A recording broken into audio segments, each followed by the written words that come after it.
Have you ever seen those sheds at Home Depot or on Amazon that are metal and you're like, that's a decent price, is it worth it? Well, here it is. Today I'm going to show you a little bit of my build, show you the instructions, and show you from the start. I won't show you how to make that base though. I did do a little crooked job, but it's all right. Watch this video to see all about metal shed from, this one's from Home Depot, but let's get it. A metal shed from Home Depot that probably has lots of bolts and screws. Yeah, so let's do this together.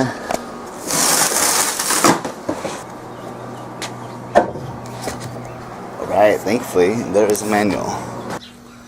Okay, this is pretty well accurate manual. Okay, better than I thought.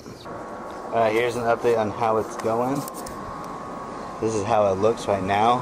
I gotta say, so far it's pretty, all the holes line up pretty good. Instructions aren't the best, but if you really pay attention and you figure out, kind of like a puzzle, kind of look forward as you're putting it together, you kind of see where these holes and these brackets will line up. Everything is really well labeled. You can see right there, that's one of the labels.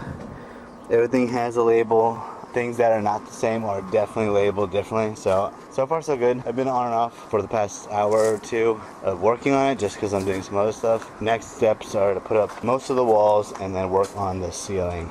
I think the last thing is the doors. You can also see that my foundation is not the straightest.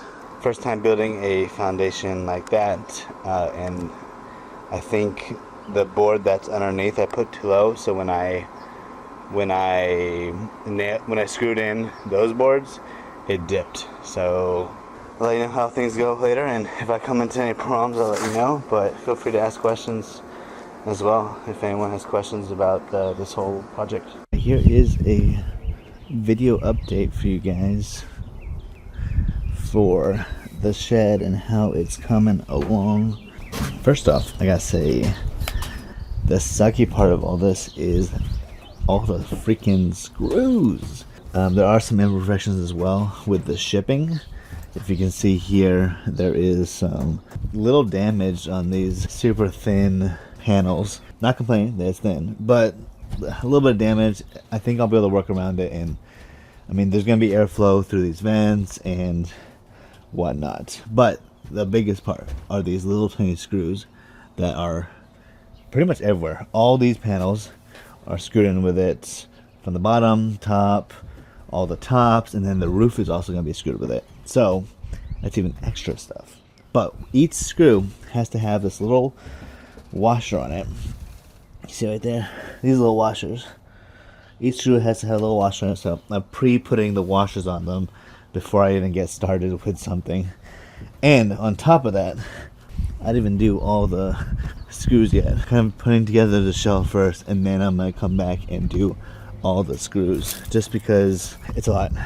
I want to get the whole structure going, and if I can do everything without the screws first, then that'll be perfect. Then later I'll come back and do the screws because I want to start putting some stuff in here.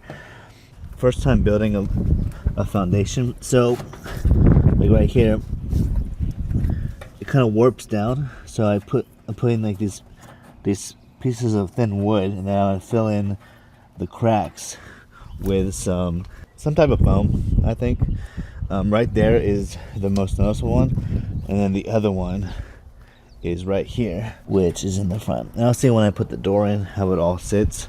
It's right. It's my first time doing that, and you can see what the bottom of the entire shed looks like. I got these.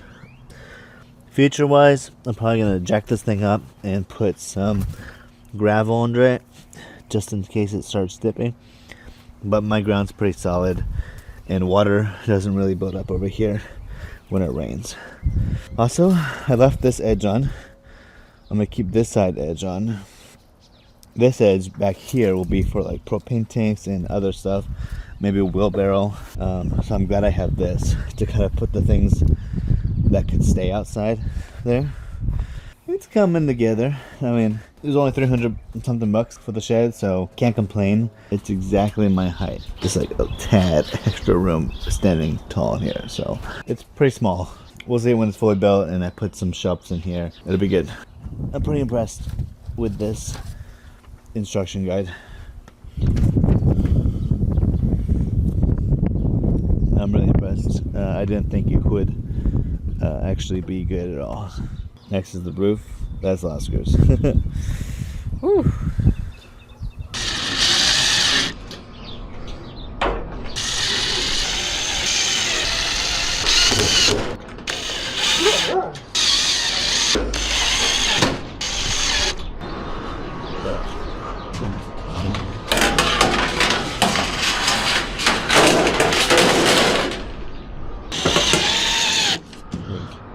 All right, that's it. Completed. I didn't record me doing the doors because I did them the next day, but it is finally done. Well, kind of. I still need to do a couple screws along the edges and the front. I already did all the screws in the back, and I'll show you the back right now, for propane tanks, tire, and whatever else. I also foamed up where that crack was, but all the screws are done on the back. Also have a solar panel here, which I have not installed yet. And that'll lead to a light on the inside. So let's check out the inside. Foam the front of it where that crack was, and then I'll just use the little oscillator to cut it. So here's the inside. You can see I put a light from Walmart up there, even during day, but I don't really need it during day. There's light coming from the door. But this morning I turned it on and it was pretty good. So I put that light up, and you can see the wire runs back here. I'll clean it up once I install the solar panel. Put in these shelves. I already had these shelves. Pretty sure these are like muscle racks or something like that from Walmart. Pretty happy with it. It turned out better than I thought. And next project will probably be to build a countertop underneath the patio, so I can put the little pizza oven and put some other stuff there. Do more cooking out here in the backyard. And just need some grass and we'll be good. That is me building that shed. Took some time, but we finally got it. Took about 4 or 5 days of just little task here, little task there. So we already did it. I'll spray the whole inside with some insect killer, same stuff I used for the house. I'll spray the outside as well. We'll see. All right, thank you guys for watching. You know, you can follow. There'll be other projects, but not for a while, and I'll do a better job at recording more of it. But this is my review of it. This is my build review. I'm gonna use it. It should work good for what I need. So thank you guys. Catch you next time.